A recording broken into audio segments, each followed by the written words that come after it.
Rebonsoir, Richard Skiven. Merci à nouveau d'être avec nous. Ce soir, on le rappelle, vous êtes l'adjoint à la sécurité de la ville de Nîmes. Je donne la parole tout de suite à Coralie Mollaret qui va vous poser les premières questions. Bonsoir Monsieur Skiven. Bonsoir Coralie. Première question un peu cash. Oui. Est-ce que Pissevin c'est devenu une zone de non-droit? Je le pense. Je le pense puisque, vous le savez, donc les agents qui travaillent à la médiathèque ne peuvent plus rentrer dans leur lieu de travail. Ils sont palpés, ils sont fouillés, ils sont contrôlés comme sur un checkpoint. Je pense que c'est inadmissible et je pense que le maire a fait une très bonne décision de fermer la médiathèque. Maintenant, écoutez, bien évidemment, les forces de sécurité, notamment la CRS 8, est sur place. On va attendre les résultats de leur travail. Oui, mais juste pour rester quand même sur le constat, ce matin on était au marché de Pissevin. Tout à l'heure, Corentin était dans la cité, dans la galerie Richard Wagner. Vous avez quand même une police municipale à la ville de Nîmes. Oui. Quelle remontée vous avez du terrain? Le matin, tout va bien, jusqu'à 11h. Et au-delà de 11h, effectivement, les guetteurs prennent possession des lieux. Ils se mettent même sur le toit de la médiathèque, ils installent des fauteuils. Et puis, dès que les policiers arrivent, c'est une envolée de moineaux, bien évidemment. Ils crient dans tous les sens. Le contact avec la population, elle est correcte. Sauf que, en termes de travail, je vais rebondir sur la médiathèque Marc Bernard, il était impossible pour eux de continuer dans ce sens. Et dans ce climat qui est, je veux dire, dramatique, gravissime. Et le maire a très bien fait de prendre cette décision, parce qu'il est quand même responsable, que l'on veuille ou pas, des agents de la collectivité. Et oui, parce qu'on le disait hier, Coralie, parce qu'il est responsable s'il se passe un drame. Non, mais complètement. Avec un agent de la médiathèque, Marc Bernard. Admettons, s'il ne fermait pas, il y aurait eu un accident vraiment gravissime au préjudice d'un employé. Systématiquement, le maire aurait été responsable et les syndicats seraient venus effectivement à sa rencontre et l'auraient interpellé sur le sujet. Alors là, on voit les vidéos qui ont été tournées cet après-midi par Corentin. Il y a le responsable de la police nationale du Gard qui a été interrogé. Il suivait donc les CRS et puis on a vu les tarifs de la drogue sur les murs de Richard Wagner de la galerie. Donc les CRS, ils vont rester combien de temps? Est-ce que vous saluez cette décision? Comment ça va se passer? Est-ce qu'ils seront là toute la journée et même le soir et la nuit, puisque c'est là où il y a des troubles? Je salue effectivement cette décision parce que ça fait à de nombreuses reprises que le maire de Nîmes interpelle à la fois la Première ministre, quand elle a pris possession donc, de Matignon, le ministre de l'Intérieur, à plusieurs reprises, il a interpellé sur ce sujet, mais également la préfète. Donc ce n'est pas un sujet, si vous voulez, qui est nouveau. Donc on interpelle donc, les instances étatiques pour avoir des effectifs supplémentaires. Si on venait à signer le contrat de sécurité intégré, le maire a accepté de signer le contrat de sécurité intégré. Prochainement, j'espère que le ministre de l'Intérieur descendra pour qu'on puisse le signer. Qu'est-ce que ça veut dire? Dans le contrat de sécurité intégré, il y a le mot sécurité. Il y a d'autres thématiques, comme la population, la politique de la ville, l'éducation nationale, etc. Ça veut dire que si on venait à signer ce contrat de sécurité intégré, ça permettrait à la ville de Nîmes d'obtenir une UFM, une unité de force mobile supplémentaire, à demeure sur le territoire. Sauf que les dernières annonces, on ne pourra obtenir cette UFM qu'à l'issue des Jeux Olympiques 2024. Ça veut dire dans 14 mois. Pour vous, c'est donc, trop long. c'est trop loin. On ne va pas fermer la médiathèque pendant 14 mois, c'est impossible. Dans votre discours, qui est quand même un poil différent que celui du responsable de la police nationale, qui estime que Pissevin n'est pas une zone de non-droit, puisque la police y est quand même présente et mène des enquêtes, on a quand même le sentiment que vous rejetez le bébé à l'État, que c'est la faute de l'État. Sauf que je me suis rappelé de ce qui s'était passé en 2020 pendant la campagne municipale. Vous aviez promis la création d'un poste de police. C'est vous qui l'avez promis et ça n'a pas été fait. Oui, donc c'est le maire de Nîmes qui l'avait promis, effectivement. Est-ce que vous n'avez pas une part de responsabilité? Non, absolument pas. Dans cette situation? Il y a un poste qui existe au-dessus de la mairie annexe de Pissevin. Il y a des policiers municipaux qui existent là-bas. C'est pas ça que vous aviez promis. Mais c'est intéressant ce que vous pose comme question Coralie, parce que hier, sur ce plateau, je sais que vous avez suivi l'émission, parce qu'on a un petit peu échangé juste après, et je vous permettrai bien évidemment d'avoir un droit de réponse, en tout cas sur ce que vous avez entendu hier dans l'émission, mais sur Christophe Boissier, qui est le directeur de l'école Georges Bruguier du Chemin d'Avignon. Il salue les initiatives de la ville de Nîmes qui a accompagné effectivement au moment où il a eu des difficultés. Mais il dit, il y a un commissariat au Chemin d'Avignon et ça fonctionne. Oui, alors il y a beaucoup moins de problèmes. Et quand il en a besoin, dans les 5 minutes, ils sont là. La police municipale est une police municipale qui est sectorisée. On a des effectifs qui sont sectorisés sur l'Est, sur l'Ouest, également au centre. On a également des unités d'appui supplémentaires, jour. on a des VTTistes, on a des motos, on a la brigade environnement, on a également la brigade cynophile. Il faut savoir que les effectifs de la police municipale travaillent sur plusieurs créneaux, matin, après-midi, soir et nuit. Donc on parle de 170 policiers municipaux. D'ailleurs, vous avez réformé vous divisez par 4. Donc en termes de présentiel par vacation, c'est pas énorme. C'est pas énorme. Donc des fois on me dit, Richard, arrête de recruter les policiers municipaux. Je pense qu'on en a besoin. Mais je peux dire que les policiers municipaux du secteur ouest, puisqu'on parle du secteur ouest de Pissevin, Val-de-Gour et Saint-Césaire, donc ils ont toute cette zone à réaliser en termes de mission et de fréquentation, ils sont présents sur le territoire. On ne dit pas que la ville de Nîmes ne fait rien en matière de sécurité. On vous dit juste qu'en 2020, vous aviez quand même promis l'ouverture de ce poste de police avec la police nationale. Est-ce que ce n'était pas une fausse promesse, est-ce que ça va arriver? Non, mais vous poserez la question à M. Sola, Jean-Pierre Sola, à qui on posera la question au maire, qui sera là lundi en direct. Voilà, on avait sollicité M. Sola, donc sur notamment les nouveaux édifices, bâtiments qui vont être bientôt sortir de terre, j'espère le plus rapidement possible, au niveau du quartier Pissevin. Et dans ces bâtiments, on voulait intégrer effectivement un commissariat de police. Donc jumelé police nationale, police municipale. Donc il y a eu certaines tensions avec les services de l'État en disant vous faites vous, c'est-à-dire que nous on fait, eux ne font rien. Donc c'est pas possible. Donc je pense que vous n'avez pas réussi à vous êtes encore. Non, voilà. Donc, il y a des compromis à trouver, mais c'est quelque chose qui va arriver. Voilà, donc probablement. On va donner la parole à nos sociétaires. Coralie a encore quelques questions à vous poser, mais juste avant, je vous propose de découvrir un témoignage, le témoignage qu'a recueilli Corentin Corgé cet après-midi dans le quartier Pissevin sur l'interview de Ouria, qui habite depuis 17 ans dans le quartier et qui a peur pour ses enfants. Je vous propose de découvrir ce témoignage. On réagit juste après et les sociétaires poseront leurs questions. Depuis que je suis là, je souhaite que de partir d'ici. C'est sûr que j'ai 2 garçons qui ne sortent pas de la maison. Déjà, les profs, ils le savent. Ils disent mère poule, mais je ne suis pas mère poule. Je surveille mes enfants. Ils ne sortent même pas la poubelle. C'est moi qui fais tout. Il a 17 ans, il n'a pas de copain, il n'a pas de copine. Il ne sort pas la poubelle parce que j'ai peur. Il a lycée, maison, il est enfermé dans sa chambre. Maintenant, même ça, c'est pas évident. Parce qu'il n'a pas une vie d'adolescent. Parce que je le protège trop. Moi, je trouve que protéger, au lieu qu'il se fasse là, ou il se fait piquer, ou il se fait, je sais pas moi, il se fait comme les autres. Il se fait entraîner parce que je suis une mère pas très protectrice par rapport aux environs. C'est des petits comme ça, qui est en train de cagouler et toute la journée, ils sont en train de crier le... J'ai pas les moyens, c'est ça le problème. On n'a pas les moyens de tous partir, on n'a pas cette chance de partir. Elle a beaucoup de courage, Ouria, non, parce que s'exprimer comme ça en plein jour, à visage découvert... Ah non, mais complètement. Non, mais je la plains, effectivement, et je plains également son enfant qui a 17 ans et qui ne peut pas non plus donc, œuvrer comme un gamin classique de 17 ans, avoir des amis masculins ou féminins, donc, et de sortir au même titre que d'autres. Donc c'est vrai que c'est assez dramatique, ce genre de Allez, de Martine, Béatrice, vos questions à notre invité, Richard Skiven. C'est pas une question, c'est un constat. Je suis triste parce que moi, c'est mon quartier. Oui. Quand je suis arrivée en 62, mes parents ont acheté à Super Nîmes. Donc, Super Nîmes, c'est le bas. J'allais à Condorcet. J'ai passé mon permis à Nîmes-Ouest. Donc, c'est mon quartier. Et ce quartier, je l'ai vu se dégrader. Ma maman l'a quitté en 2003. C'était chaud, déjà. Les parkings, on ne pouvait plus y accéder. Alors... je pense que la mairie a mis tout en œuvre parce que je le suis, ce dossier, depuis des années. La mairie a mis tout en œuvre, mais je pense que dans toutes les villes moyennes, l'État a décidé de sacrifier un quartier. Et pour moi, c'est gangréné. Aujourd'hui, c'est gangréné. Je veux dire, moi, je suis d'accord avec vous. J'étais agent immobilier, j'avais des biens que je gérais là-bas. Je n'osais plus y aller. Je n'osais plus faire mon métier.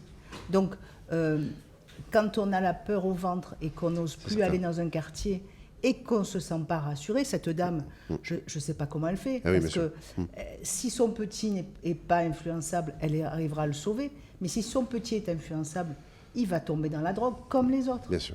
Voilà. Donc c'était pas une question. Non, mais c'est un constat. Je suis triste. Que vous déplorez. Moi, identiquement, je suis triste pour les habitants qui habitent sur place. Mais ce que je veux dire, c'est que, vous savez, c'est monté crescendo. Je suis sur Nîmes donc, depuis 2020. depuis 2002 exactement, donc j'ai travaillé dans la police nationale, et j'ai vu ce périmètre se dégrader. Je suis intervenu très régulièrement, interpeller des individus sur place. Mais c'est vrai que des checkpoints, le fait qu'il y ait un réseau de drogue aussi important à cet endroit, je ne l'avais pas connu. Mais je rebondis sur ce que Coralie me pose la question. Combien de temps les CRS vont rester? On ne le sait pas. Le problème, c'est jusqu'à quand ils vont être là. Et après, au-delà, qu'est-ce qu'on fait? Est-ce qu'on continue? Vous n'avez pas d'indication? On n'a pas des d'indication. services de l'État. Non, mais je pense que Est-ce que pour vous, c'est un coup Monsieur de com' Darmanin, c'est un... Alors, cet de la après-midi, part de l'État? alors je pense que cet après-midi, c'est un coup de com'. Parce que bon... D'ailleurs, il n'y avait personne de la ville de Nîmes. Ça nous a étonnés. Eh bien, exactement. Donc nous, on s'est interrogé un petit peu sur le fait de cette campagne de com', puisque c'est quand même le maire de Nîmes qui est à l'origine de l'alerte, en quelque sorte, de ce problème à la médiathèque Marc Bernard. Suivi d'une agression d'un journaliste d'M6. Oui, alors là, c'est la cerise sur le gâteau. Le pauvre journaliste de M6. D'ailleurs, on a un tout petit peu l'impression que quand même Oui. M. Darmanin a surtout réagi au moment où il y a eu un journaliste de chaîne nationale qui s'est mais fait en tous les agresser. cas, peu importe. Allez, l'un avec l'autre, ça fait quelque chose. Ça a permis une solution. Béatrice, votre question à Richard Skiven, avant de le libérer. Monsieur Skiven, vous avez dit quelque chose qui me fait halluciner. Vous me dites que les dispositifs complémentaires, vous ne pourriez l'avoir qu'après les JO 2024. Ah oui, mais bon, c'est pas moi qui ça le veut dis. dire, tout à fait, c'est pas contre vous, Oui, je oui. dis ça, c'est l'État. Ça veut dire que l'État est en train de dire, tant que les JO ne sont pas passés, on ne peut pas aider les communes qui nous le demandent avec des renforts supplémentaires. C'est bien ça ce qu'on vous a dit? C'est dans l'hypothèse où le maire de Nîmes venait à signer le contrat de sécurité intégré avec le ministre de l'Intérieur, la ville de Nîmes pourra profiter d'une UFM, d'une unité de force mobile, Oui. à demeure sur le territoire nîmois. Ça veut dire qu'on aura soit un escadron de gendarmerie, soit une compagnie républicaine de sécurité à demeure. Donc très important. Mais après Pour ça, les JO 2024. Ah oui, mais ça, voilà. Et c'est pour ça que je m'interroge, si vous voulez, parce que bientôt, là, au mois de septembre, du 8 septembre jusqu'au 28 octobre, il y a la Coupe du Monde de rugby. Donc, les forces mobiles de sécurité, juillet et août, à mon avis, il ne faut pas trop en entendre parler.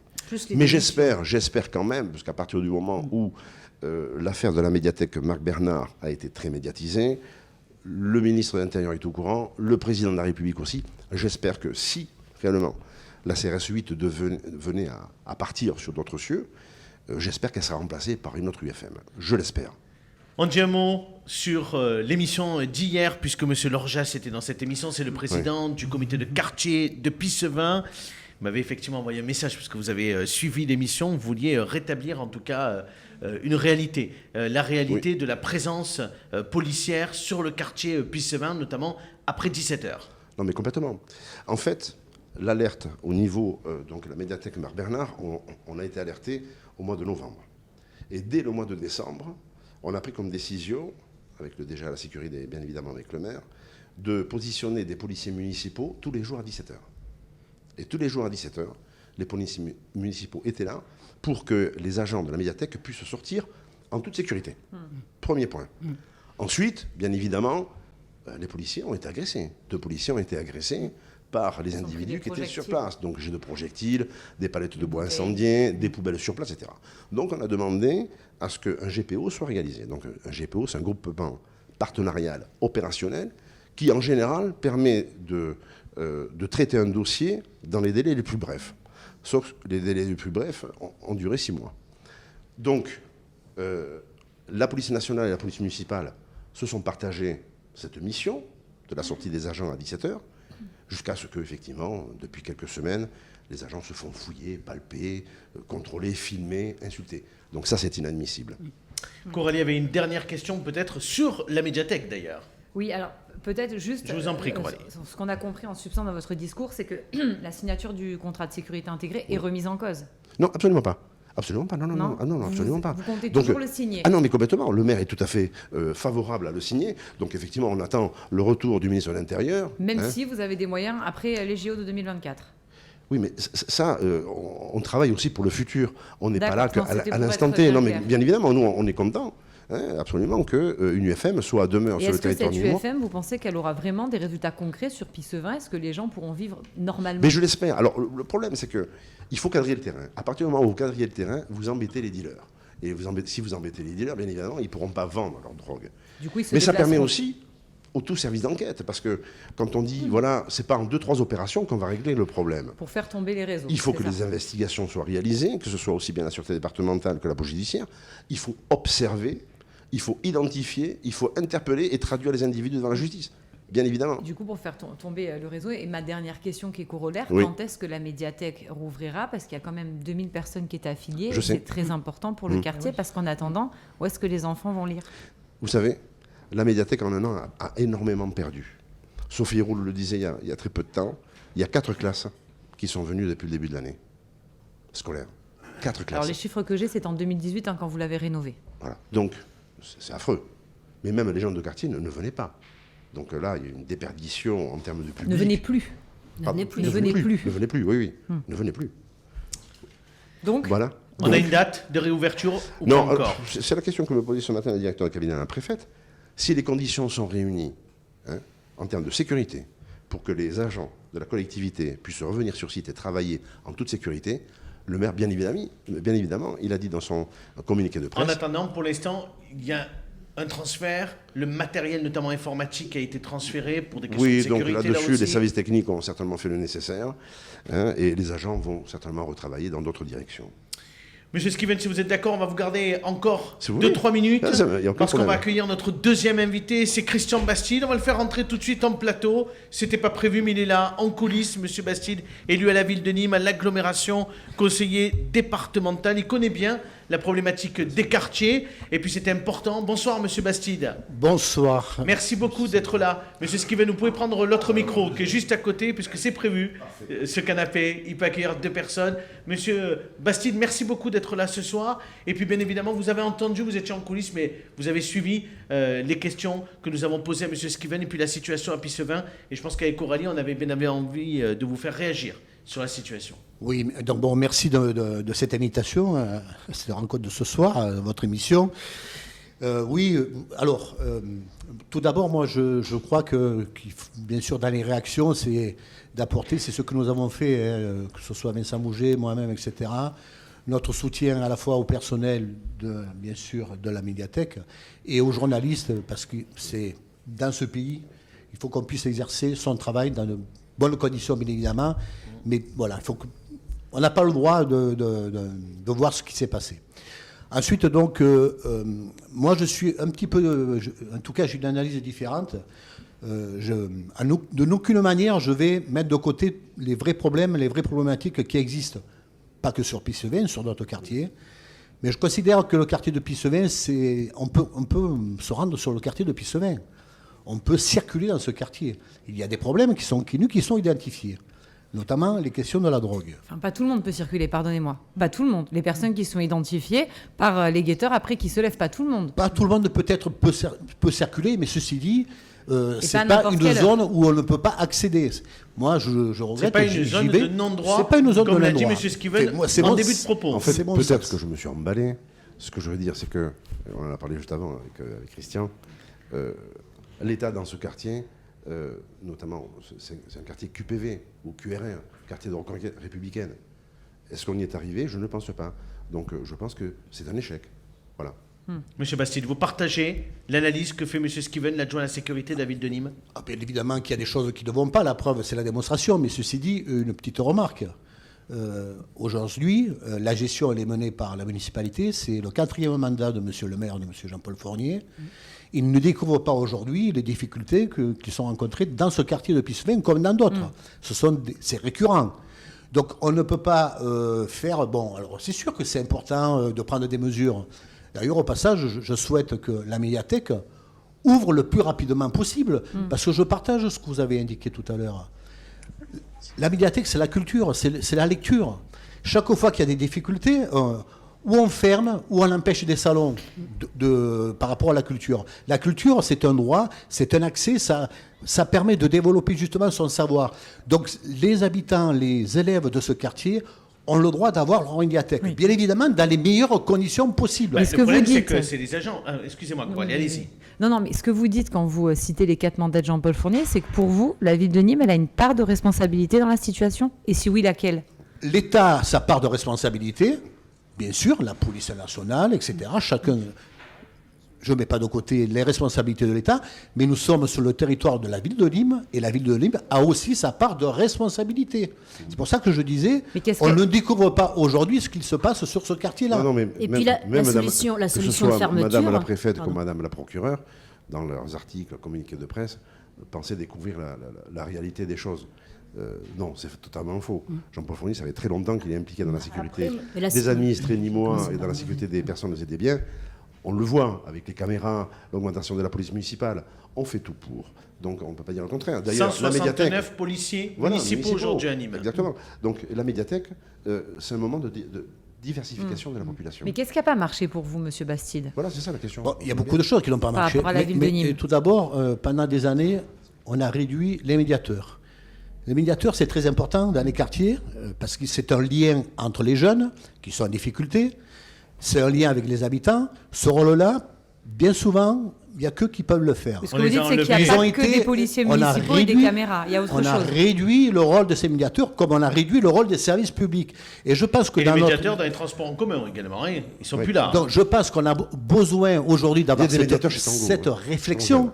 C'est-à-dire que moi, je vois bien, j'en croise sur les quartiers du Chemin Bas, sur le quartier de Pissemin, je connais le travail qu'ils font. Et eux-mêmes le disent, si on était plus nombreux, ça serait quand même, non pas plus facile, mais ça nous permettrait de rencontrer davantage de jeunes qui sont en difficulté, et bien souvent qui ont besoin d'avoir des échanges. Moi, je ne pardonne pas les dealers, tout ça, je les combats, bien évidemment. Mais ceci dit, je pense qu'il y a beaucoup de choses à faire qui peuvent ramener un certain nombre de jeunes notamment. Monsieur Esquivel. Tous les médiateurs actuellement qui sont rémunérés et recrutés par la préfecture, ils sont où? Dans les associations. Dans les associations. Mais d'abord, c'est bien que la ville de Nîmes. Et d'ailleurs, ils ne sont plus dans les bus parce qu'ils ne sont plus financés par l'État. Exactement. Donc, et la municipalité a combien de médiateurs, Christian? On en a 6. On en a 6. C'est pour ça que les médiateurs. Et 3 pour le quartier Est. Mais il faut en créer davantage. Et c'est suffisant? D'ailleurs, il faut avoir des médiateurs de la ville, des médiateurs de l'État. Et heureusement qu'il y a des médiateurs avec les associations. Parce qu'on parle beaucoup du rôle de la police, etc. Mais les associations ont un rôle important. Allez, pour boucler, nos sociétaires veulent réagir. D'abord, Béatrice. Ce que je regrette quand même, c'est que la solution de fermeture totale, c'est la plus radicale. Coralie le disait, et on lira son article demain, ce matin, elle était au marché de Pisevin qui a lieu tous les mercredis matins. Marché populaire, effectivement. Elle nous le confirmera, mais ça se passe très bien le matin. Et d'ailleurs, vous le disiez, pourquoi ne pas avoir envisagé, par exemple, de n'ouvrir que le matin, fermer à midi, plutôt que de fermer complètement cet espace culturel pour les enfants du quartier? Ça a été quand même le détonateur.